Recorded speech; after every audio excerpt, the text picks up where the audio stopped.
prêchons, mais soyez un meilleur chrétien pour le Seigneur. Mes amis, le monde a besoin d'hommes et de femmes qui ne peuvent être achetés, qui tiennent toujours parole, qui préfèrent la personnalité à la richesse, qui sont plus grands que leur vocation. Le monde a besoin de tels hommes. Et l'Église est appelée à fournir ces hommes pour le Seigneur. Celui qui va prêcher ce matin est passé de présentation.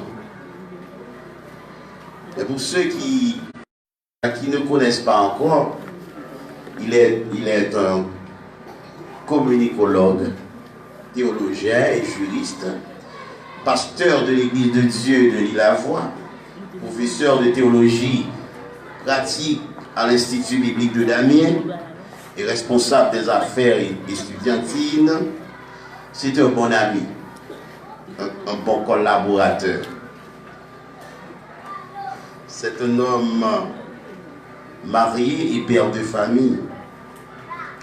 Et par-dessus tout, c'est un humble serviteur de Dieu. Il s'agit donc bien de pasteur Décembre Jean Nicholson. C'est lui qui va nous présenter la parole de Dieu ce matin. Soyez de toute oreille pour écouter ce que Dieu a à nous dire ce matin. Que le Seigneur vous bénisse.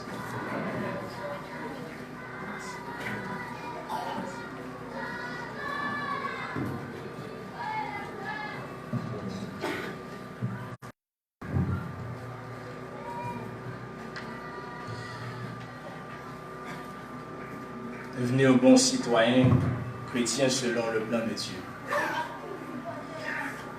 Entendre un message pareil dans une église haïtienne paraît quasiment comme le signe d'une révolution lente qui commence à gagner la mentalité des communautés chrétiennes. Et c'est pour nous déjà une bonne chose pour le pays. Car on a trop longtemps polarisé le message de l'Évangile sous prétexte que nous sommes des citoyens célestes et conséquemment on s'en fout de tout ce qui relève des activités temporelles. Une telle activité figure parmi les comportements qui ont drainé le pays dans une situation si lamentable. Et on n'a pas à s'en plaindre, car nous sommes victimes de notre propre insouciance et passivité. Une bonne compréhension de la Bible n'encourage pas de telles attitudes, mais amène plutôt à considérer l'homme dans ses trois composantes: esprit, âme et corps. Et comme tel, un évangile équilibré cherche à garder l'être humain dans une harmonie trichotomique, sachant que l'homme a besoin d'être en contact permanent avec Dieu pour se nourrir spirituellement, mais aussi il doit aller à l'école, étudier assidûment pour pouvoir se créer une place dans la société et s'organiser à avoir des loisirs pour son épanouissement spirituel, émotionnel et tout le reste. Pendant tout le ministère de Jésus, on retrouve cet équilibre. Jésus nous montre qu'il savait quand il faut prier, quand il faut enseigner, quand il faut donner à manger et quand il faut reprendre les gens, fût-ce même avec sévérité. Jésus est un exemple parfait d'un homme d'équilibre et il nous a laissé un enseignement d'équilibre. Malheureusement, souvent nous passons outre. À titre d'illustration, permettez que je vous rappelle sa réponse aux pharisiens qui voulaient le piéger par la question savoir s'il faut payer l'impôt à César. La Bible déclare ceci, et je cite: « Montre-moi un denier. » Répond Jésus. De qui porte-t-il? Le chapitre 2 reconnaît aux citoyens ses droits, dont voici quelques-uns. À l'article 19, nous lisons: l'État a l'impérieuse obligation de garantir le droit à la vie, à la santé, au respect de la personne humaine, à tous les citoyens sans distinction, conformément à la Déclaration universelle des droits de l'homme. À l'article 22, nous lisons ce qui suit: l'État reconnaît le droit de tout citoyen à un logement décent, à l'éducation, à l'alimentation et à la sécurité sociale. À l'article 32.1, nous lisons « L'éducation est une charge de l'État et des collectivités territoriales. Ils doivent mettre l'école gratuitement à la portée de tous. Veiller au niveau de formation des enseignants, des secteurs publics et privés, de la protection, le maintien et le rétablissement de leur santé. » Est-ce que vous connaissez vos droits? Paul, qui nous invite à l'imiter, connaissait parfaitement ses droits. Et c'est pourquoi, sur le point d'être piétiné, il fait appel à comparaître devant le tribunal de César. À la qualité de citoyen se rattache le devoir civique aussi. Tout droit est contrebalancé par le devoir correspondant. Et c'est ainsi à l'article 52.1 de la Constitution haïtienne, nous lisons « Le devoir civique est l'ensemble des obligations du citoyen dans l'ordre moral, politique, social et économique vis-à-vis de l'État et de la patrie. Ces obligations sont d'abord respecter la Constitution et l'emblème national. B. Respecter les lois. C. Voter aux élections sans contrainte. D. Payer ses taxes. E. Servir de juré. F. Défendre le pays en cas de guerre. G. S'instruire et se perfectionner. H. Respecter et protéger l'environnement. I. Respecter scrupuleusement les deniers et biens de l'État. J. Respecter le bien d'autrui. K. Œuvrer pour le maintien de la paix. L. Fournir assistance aux personnes en danger. M. Respecter les droits et la liberté d'autrui. C'est des choses qui ne sont pas différentes à la morale chrétienne.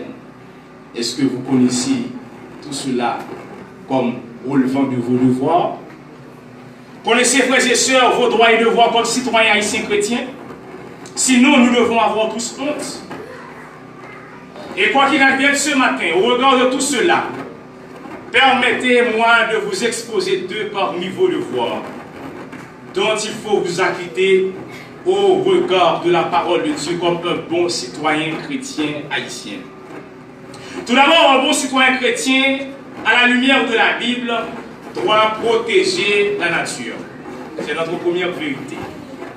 Un bon citoyen chrétien, à la lumière de la Bible, doit protéger la nature.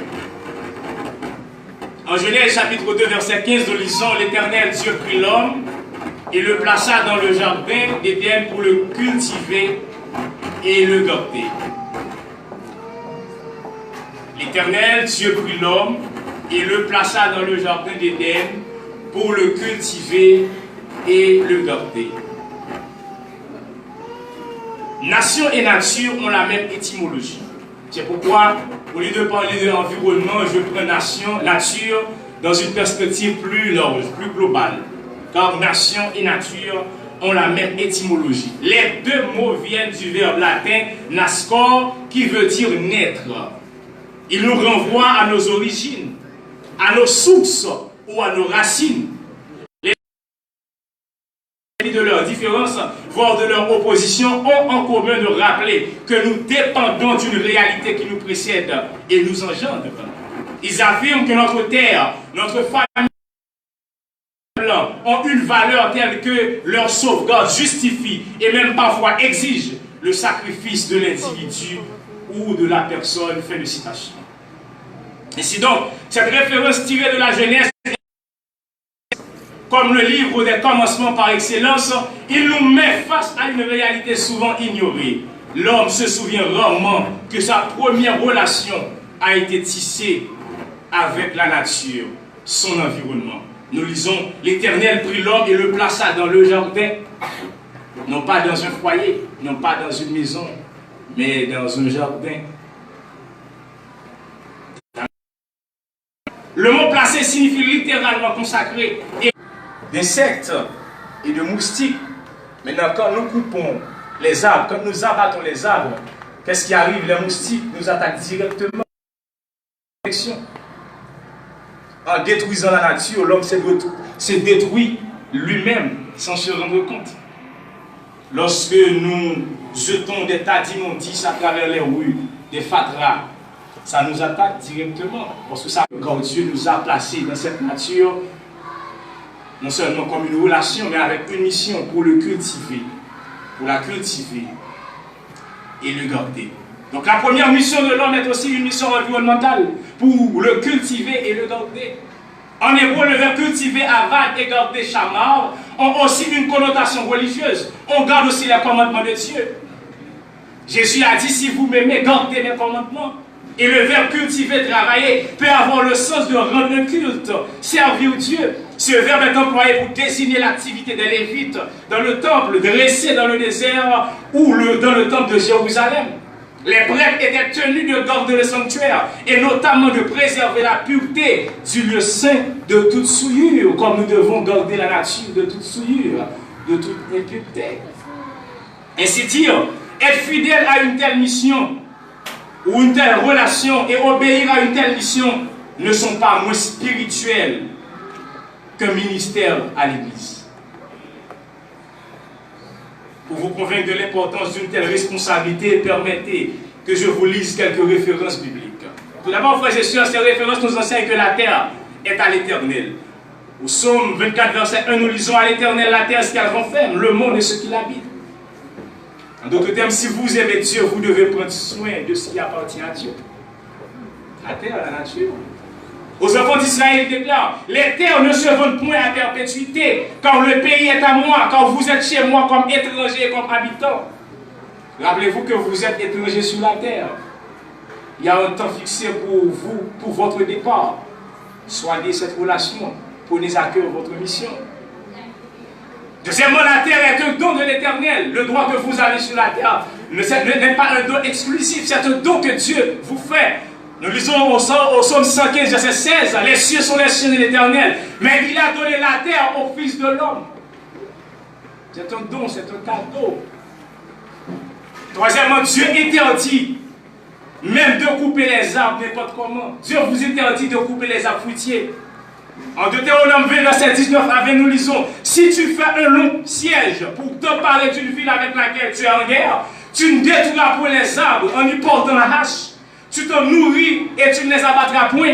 Car l'arbre des champs est-il un homme pour être assiégé par toi? Mais tu pourras détruire et abattre les arbres que tu sauras ne pas être des arbres servant à la nourriture et en construire des retranchements outre ou contre la ville qui te fait la guerre jusqu'à ce qu'elle succombe. Mais vous devez respecter les arbres fruitiers, les arbres qui vous nourrissent. Et non seulement les arbres et la terre, mais l'Éternel aussi a une attention particulière pour les animaux. Les bêtes sont à l'Éternel. Nous enseignons le psaume 50, verset 9 à 10. Je ne prendrai pas de taureau dans ta maison, ni de bouc dans tes bergeries, car tous les animaux des forêts sont à moi, toutes les bêtes des montagnes par milliers. Je connais tous les oiseaux des montagnes, et tout ce qui se meut dans les champs m'appartient. Si j'avais faim, je ne te le dirais pas, car le monde est à moi et tout ce qu'il renferme. Et Dieu vous demande de prendre soin des animaux. Tu n'en muselleras point le bœuf quand il foulera le grain. Imaginez un moment la misère que vous faites passer les animaux. Par exemple, vous les prenez de la part des bouquets pour les ramener à fond parisien, pour les conduire à fond parisien au bord d'une camionnette. Pendant tout le trajet, l'animal souffre. Et si on vous prend comme l'animal derrière une camionnette, comment vous ressentirez-vous cela? Il respire comme vous. Il a la vie comme vous. D'ailleurs, l'animal est très proche de l'homme. Pour certains, c'est seulement la raison qui les sépare. Et beaucoup de gens présentent l'homme comme étant un animal raisonnable. Vous faites souffrir les animaux. Oui, il y a des animaux que Dieu vous ordonne de manger, mais avant de les manger, pourquoi vous les faites souffrir? Dieu interdit cela. Est-ce que l'Église est là? Est-ce que l'Église est là? Non seulement un bon citoyen chrétien protège la nature, mais aussi un bon citoyen chrétien prie pour son pays. C'est monnaie courante que les gens refusent de prier et disent clairement qu'ils ne prient pas pour le pays. C'est un devoir. C'est un devoir de prier pour votre pays. En 1 Timothée 2, verset 1 à 4, nous lisons, j'exhorte donc, avant toute chose, à faire des prières, des supplications, des requêtes, des actions de grâce pour tous les hommes, pour tous les rois et pour tous ceux qui sont élevés en dignité, afin que nous menions une vie paisible et tranquille, en toute piété et en honnêteté. Cela est bon et agréable devant Dieu notre Sauveur, qui veut que tous les hommes soient sauvés et parviennent à la connaissance de la vérité. La prière pour votre pays est un devoir, est une responsabilité. Et ne pas s'en acquitter est un mal, est un péché, est une désobéissance à la parole de Dieu. Les chrétiens doivent comprendre que l'ordre de prier pour leur pays dérive de principes bibliques extraordinaires. On vient de le voir quand on a dit que Dieu a donné la terre à l'homme et au fils de l'homme. En raison de pas que ta volonté soit faite sur la terre comme au ciel. Donc si vous avez besoin de la volonté de Dieu sur la terre, il faut prier pour cela. Et Jésus a clairement déclaré en Matthieu 18, verset 18, les paroles que voici. Je vous le dis en vérité, tout ce que vous lirez sur la terre sera lié dans le ciel. Et tout ce que vous délierez sur la terre sera délié dans le ciel. C'est à vous de lier, de délier. Donc, pour que le ciel bouge à la faveur de la terre, c'est mandant, c'est-à-dire l'homme doit formuler la demande à l'égard du ciel. En d'autres termes, si l'homme ne reste pas devant Dieu pour prier sur la terre, Dieu ne fera rien, sauf dans le but d'infliger son jugement quand les choses dépassent limite ce que la Bible appelle le jour de l'Éternel ou le jour du Seigneur. Il y a deux passages bibliques qui permettent d'élucider ce principe. Ça grandit chaque jour en Haïti. Pourquoi des églises un peu partout, beaucoup de pasteurs, alors que le pays s'enfonce? Parce qu'il y a une responsabilité qui dépasse. Vous devez prier pour le pays. Ferme jusqu'au coucher du soleil. Et Josué fut victorieux d'Amalek et son peuple au tranchant de l'épée. Fin de citation. Pour cette victoire, Moïse devait continuellement se lever. Amen. Qui d'entre vous se lève la main pour Haïti? Tout le monde veut fuir le pays. Tout le monde veut s'échapper. Tout le monde veut laisser le pays. Et lorsqu'on vous aurait chassé de ce pays d'accueil, vous auriez pris votre refuge. Les gens qui se sont empressés de partir, quand ils sont arrivés à destination, ils veulent retourner ici. Ils veulent retourner ici. On ne connaît pas le secret. Mais ils veulent retourner ici. Après 5 ans, en terre étrangère, on veut retourner. On veut venir se reposer chez soi. Quelle est votre responsabilité? Vous laissez le pays? Vous attendez votre résidence? Ou vous voulez vous joindre à ceux-là qui veulent combattre? C'est votre responsabilité chrétienne. Si la terre n'agit pas, Dieu ne fera rien. Il faut qu'il y ait des hommes qui agissent. Des hommes qui disent qu'ils ne veulent plus voir ça. Et ils se mettent devant Dieu en intercession pour le pays. En véritable combattant pour leur pays. Le prédicateur Derek Prince résume les 4 versets lus dans 1 Timothée 2, 1 à 4 en 6 points. D'abord, le premier ministère et le but des chrétiens qui se rencontrent régulièrement est la prière. Deuxièmement, le premier sujet de prière spécifique est le gouvernement. La première prière que vous devez dire lorsque vous vous réunissez doit concerner le pays. 3. Nous devons prier pour un bon gouvernement. C'est la responsabilité des chrétiens de prier pour un bon gouvernement. Et s'il faut prier pour un bon gouvernement, cela signifie que le chrétien doit voter. Et s'il faut voter, le chrétien doit voter pour des hommes honnêtes. Mais non pour des corrompus, pour des malfrats. Le chrétien doit se distinguer par son vote, en raison de ses valeurs. Si vous ne voulez pas voler, vous ne devez pas voter pour un voleur. Si vous êtes pour la fidélité conjugale, vous ne pouvez pas voter pour un homme qui conduit 4 femmes. Si vous croyez dans l'intégrité, vous ne pouvez pas voter pour quelqu'un qui s'amuse à voler l'État. Fût-ce même votre cousin, votre frère, votre père. Parce qu'il faut agir en fonction, en vertu de ce que vous croyez. En vertu, en raison de vos valeurs. Et raison pour laquelle on vous dit. Parce que nous disons quelque chose. Nous prêchons des choses. Alors que nous faisons outre.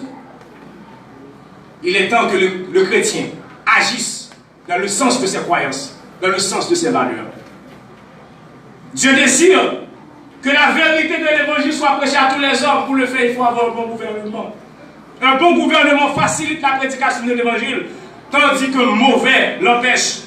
Un bon gouvernement est la volonté de Dieu. Et vous devez prier pour cela. Est-ce que le chrétien est là? Amen. Vous êtes trop passif. D'où c'est un ordre de Dieu de prier pour notre pays. C'est un ordre.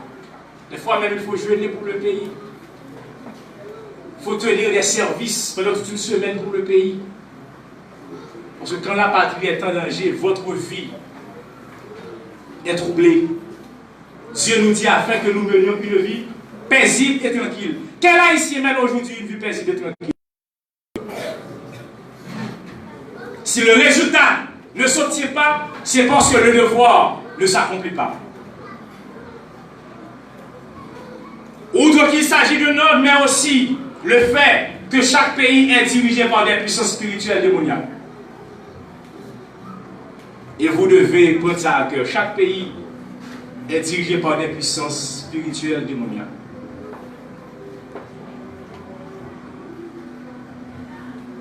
Et je vous invite à regarder de près ce passage que nous trouvons dans Daniel 10, versets 11 à 14. Parce que justement, je voudrais vous convaincre de cette réalité. Daniel 10, versets 11 à 14. Puis il me dit, Daniel, homme bien-aimé, sois attentif aux paroles que je vais te dire, et tiens-toi debout à la place où tu es. Car je suis maintenant envoyé vers toi. Lorsqu'il m'eut ainsi parlé, je me tins devant, en tremblant. Il me dit, Daniel, ne crains rien, car dès le premier jour où tu as eu à cœur de comprendre et de t'humilier devant ton Dieu, les paroles ont été entendues. Et c'est à cause de tes paroles que je viens. Le chef du royaume de Perse m'a résisté 21 jours. Mais voici, Michael, l'un des principaux chefs, est venu à mon secours. Et je suis demeuré là, auprès des rois de Perse. Je viens maintenant pour te faire connaître ce qui doit arriver à ton peuple dans la suite des temps, car la vision concerne encore ces temps-là. Le verset 18. Alors celui qui avait l'apparence d'un homme me toucha de nouveau et me fortifia. Puis il me dit, ne crains rien, homme bien-aimé, que la paix soit avec toi. Courage, courage. Et comme il parlait, je repris des forces et je dis que mon Seigneur parle, car tu m'as fortifié. Le verset 20, il me dit, sais-tu pourquoi je suis venu vers toi? Maintenant je m'en retourne pour combattre le chef de la Perse. Et quand je partirai, voici le chef de Javan viendra. Mais je veux te faire connaître ce qui est écrit dans le livre de la vérité. Le Seigneur nous présente ici des chefs. À Gabriel pendant 21 jours. Ils ont passé beaucoup de temps à l'école et qui se font assassiner. Ils sont tombés en pleine rue. Des hommes paisibles. Qu'est-ce que vous décidez? Wow. Tous les Haïtiens ont une décision toute faite. Laissez le pays. Allez vivre ailleurs. Ce n'est pas la solution. Écoutez, Daniel était justement après le roi. C'est quelqu'un qui connaissait une vie de luxe et qui pouvait se dire que m'importe Jérusalem.